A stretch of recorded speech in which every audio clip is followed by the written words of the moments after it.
कथित मद्य घोटाळा प्रकरणी दिल्लीचे मुख्यमंत्री अरविंद केजरीवाल यांना अटक करण्यात आलेली आहे।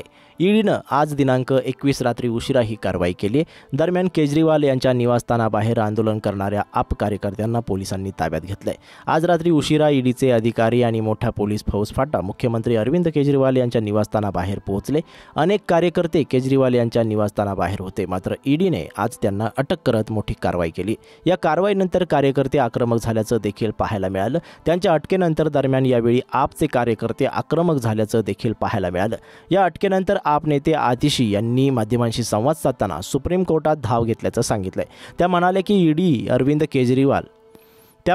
ईडीने अरविंद केजरीवाल यांना अटक केल्याची बातमी आम्हाला मिळाली आहे। आम्ही नेहमी म्हणत आलो की अरविंद केजरीवाल तुरुंगातून सरकार चालवतील, ते दिल्लीचे मुख्यमंत्री राहतील। आम्ही सर्वोच्च न्यायालयात खटला दाखल केला आहे। आमचे वकील एससी पर्यंत पोहोचले आहेत। आम्ही रात्री एससीला तातडीची सुनावणी घेण्याची मागणी करू। दिल्ली मद्य धोरण प्रकरणी अटकेपासून संरक्षण मिळावे अशी मागणी करणारी याचिका दिल्लीचे मुख्यमंत्री अरविंद केजरीवाल यांनी उच्च न्यायालयात दाखल केली होती।